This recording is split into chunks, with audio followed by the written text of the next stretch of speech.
Something happened to my plant. It failed. Can it be fixed? On this video, I'm going to answer that. Whoops, it happened. A failed plant. Today, I'm going to be going through what I'm doing, what happened, the replacement, and my hopes. I know that it's probably not the first time and it won't be the last time. I've tried a lot of different things and they don't always succeed. I have a plant called Walters viburnum with Lacucci. It's a Florida native and a Florida friendly plant, and it grows in zones 7B through 9. And it does well in central and north Florida, and it can withstand our little bit chillier winters. It has a beautiful upright habit, almost no pests. You don't have to worry about that. The only thing you have to worry about with it is suckers that may come out of the roots. So you just keep a lookout for those if you don't want to hedge, and you can just cut them back at the soil level. That's pretty much it on maintenance, other than the first year you want to water it and keep it watered so it grows deep roots. This plant that we're going to look at today, I've had for 2 years, and it has grown very unusual pattern, not what I expected. So I'm going to show you some plants of the same variety, the Walters viburnum with Lacucci's, that are growing very differently. And we'll talk about some of the problems that maybe this plant has. Ready to go. Here are the 2 Texas sage plants that I'll be planting today. I'm going to go out to my circle garden, and I've already put my shovel and rake. I don't want to be running back and forth in the heat. This is one of the 2 plants that we're going to be digging up. Here's how it looks from the side. It's like sticks with a little bit of leaves. There's another one. It looks in about the same shape, although it has a little bit more leaf development. Keep in mind, these plants have been in the ground for 2 years. So you have some comparison. I wanted you to see the Walters viburnum with Lacucci plants, the same plants like the ones I just showed you. These were planted 6 months later than the other ones. They're filled out and they're growing. They will provide a screen along this fence line so that we have a little bit of privacy in the backyard. I'm getting ready to put my plant into the hole. There's my plant, and I'm going to get started now. Here's Texas sage, first one of 2, and you can see the beautiful lavender purple flowers on it. It's going to bloom from summer into frost. It is evergreen, and if there's a hard frost, it may die back a little bit, but it will come back. And that's what's great about having a long-lived perennial like this. It's going to grow 6 feet by 6 feet. So I'm looking forward to it filling in this area, and it'll share some of the area with a gardenia that I have planted that is going to be a little larger, maybe 8 feet, but the gardenias will not reach that height until 5 years.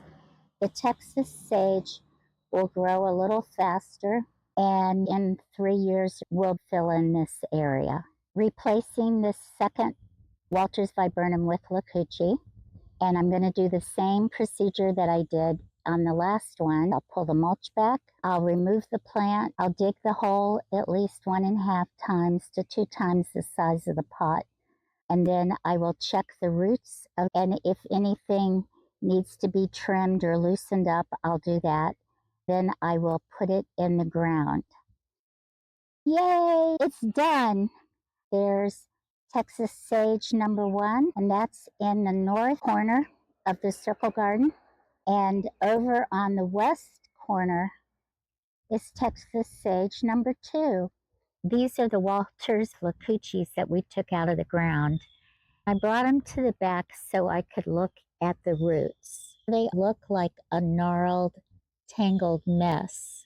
Let's take one out and inspect it. These roots are all entwined, really gnarly looking. And when you look at the plant itself, this is after 2 years of growth, you can see there's very little new growth. It's stayed alive, but it's not filled out like the other ones that I showed you earlier. Just talked with one of my friends who's a botanist. She said I had 2 options. First option is to cut the roots of the plant, try to unwrap them, get them ungnarled if I could, spread them out the best I could, and then trim them, cut them back significantly.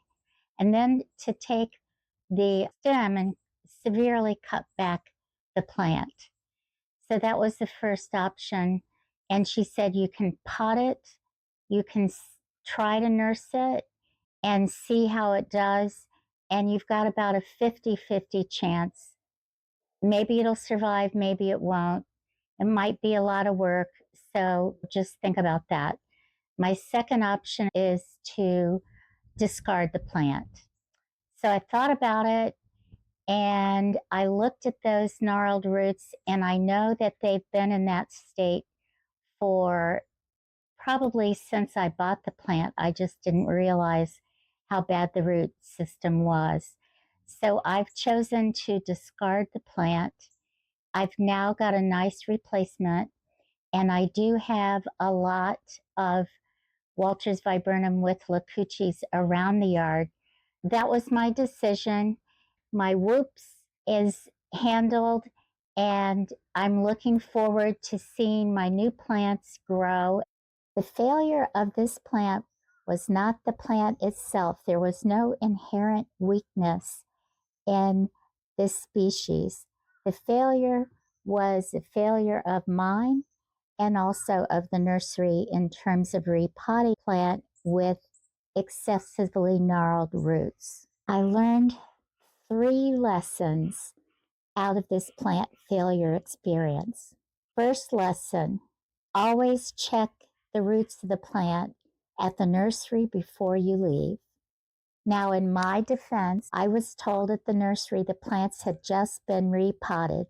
That could have been a red flag, but it just didn't occur to me there might be a problem with the root. Second lesson, when you're planting your plant, always investigate the roots a little bit.